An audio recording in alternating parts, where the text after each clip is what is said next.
بسم اللہ الرحمن الرحیم۔ السلام علیکم ورحمۃ اللہ وبرکاتہ۔ معزز سامعین، گرامی قدر دوستو، میں انتہائی اہم مسئلہ کی طرف آپ کی توجہ دلانا چاہتا ہوں جو تمام عالم اسلام کو درپیش ہے، اور اس کا تعلق خصوصی طور پر پاکستانی عوام سے ہے۔ وہ یہ کہ اس وقت پوری دنیا میں نئی تبدیلیاں وقوع پذیر ہو رہی ہیں، جس میں عرب ممالک اور ان کا خصوصی سرخیل سعودی عرب، جس نے اسرائیل کو نہ صرف تسلیم کیا ہے بلکہ ان کے ساتھ گٹھ جوڑ اور گہرے روابط قائم کر کے اپنے آپ کو اسرائیل کے حوالے کر کے یہ سوچتا ہے کہ ہمارے اہم محکمہ جات، اہم تنصیبات اور مقامات مقدسہ کی حفاظت یہ ناجائز ملک اسرائیل کرے گا۔ ان عرب ممالک کا شاعر مشرق نے اپنے ایک شعر میں اس طرح نقشہ کھینچا ہے: دیں ہاتھ سے دے کر اگر آزاد ہو ملت، ہے ایسی تجارت میں مسلمان کا خسارہ۔ مگر انہیں نہ تو ملت کا غم ہے اور نہ ہی ملی غیرت ان میں پائی جاتی ہے۔ یہی وجہ ہے کہ جہاں کہیں یہودی اور ہندو مسلمانوں کے خلاف ہو کر مسلم ممالک کو نقصان پہنچانے کے درپے ہوں، یہ مسلم ممالک کو چھوڑ کر ان یہود و ہنود کی صف میں نہ صرف کھڑا ہوتا ہے بلکہ ان کے ساتھ مل کر عالم اسلام کی پیٹھ میں چھرا گھونپتا ہوا نظر آتا ہے۔ سعودی عرب کی اس بیمار سوچ کا اندازہ لگائیں کہ یہود و ہنود کو اپنا نجات دہندہ گردانتے ہوئے اپنے آپ کو ان کے حوالے کر کے ان سے یہ توقع کر رہا ہے کہ یہ ہمارے ملک اور مقامات مقدسہ کی حفاظت کریں گے۔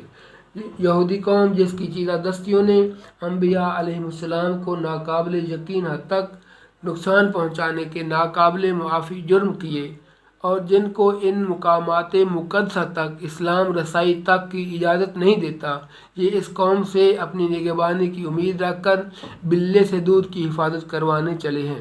یاد رکھیں، قانون الہی ہے کہ جو قومیں احکام الہی کو پس پشت ڈال دیتی ہیں، اللہ ان کو تبدیل کر کے ان کی جگہ اور اقوام کو لے آتا ہے۔ دوسری طرف ہندو بھارتی جو 70 سالوں سے مسلمانان کشمیر پر ظلم و ستم کے پہاڑ توڑتے نظر آ رہے ہیں،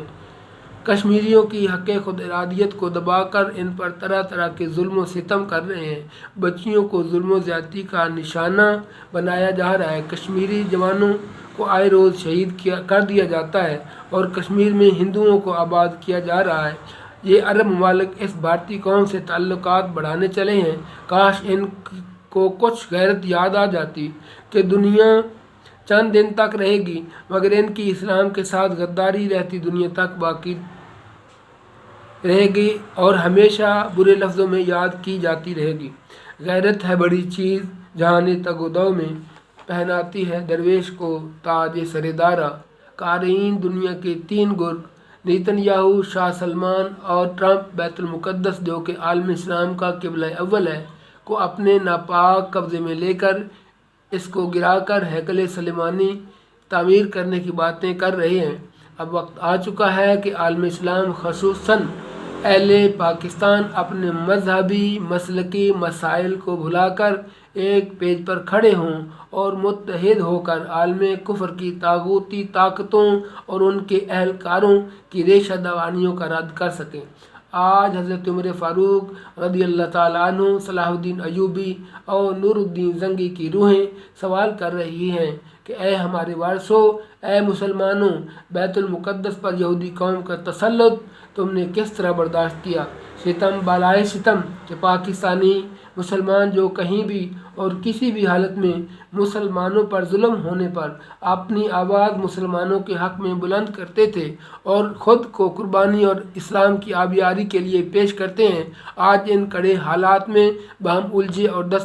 دست و گریباں نظر آتے ہیں۔ خبردار، خبردار، کہیں ایسا تو نہیں کہ یہود و ہنود کے مکار ذہن نے حالات کے مطابق اپنے مفادات کی خاطر شطرنج کی چال بچھائی ہو اور ان کے اعلی کار وطن عزیز میں ان کے ایجنڈے پر کام کر رہے ہوں، اور یقیناً حالات و واقعات اس بات کی گواہی دیتے نظر آ رہے ہیں۔ سامعین محترم، سامراجی قوتوں کے یہ اعلی کار، یہود و ہنود کے یہ منافق ایجنٹ پاکستان اور پاکستانی عوام کو الجھا لڑا کر اس وقت عالم اسلام کو درپیش عام مسائل سے توجہ ہٹانے اور ساتھ ساتھ اللہ نہ کرے وطن عزیز کو غیر مستحکم کرنے کے پلان پر عمل پیرا ہیں۔ اے وطن عزیز کے باسیوں، اے میرے ہم نشینوں، اے مملکت خداوند کے معزز شہریوں، ہوشیار ہو جاؤ، ہوش کے ناخن لو اور فرقہ واریت سے ہٹ کر تمام اہل وطن، تمام اہل اسلام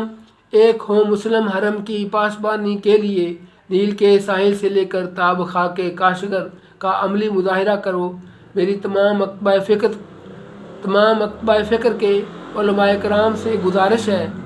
کہ یہ نازک وقت ہے، پلیز آپس میں محبتوں کی فضا قائم کرتے ہوئے مذہبی رواداری کو فروغ دیں۔ خدا را ایک دوسرے پر الزامات لگانے، ایک دوسرے کو برا بھلا کہنے کی بجائے ایک دوسرے کے مسالک اور جذبات کا احترام کریں۔ آؤ محبتوں کا پرچار کرتے ہوئے مل جل کر اسلام اور وطن دشمنوں کو ناکام بنائیں، ورنہ تیری بربادیوں کے تذکرے ہیں آسمانوں میں۔ میری ارباب دست و کشاد سے پرزور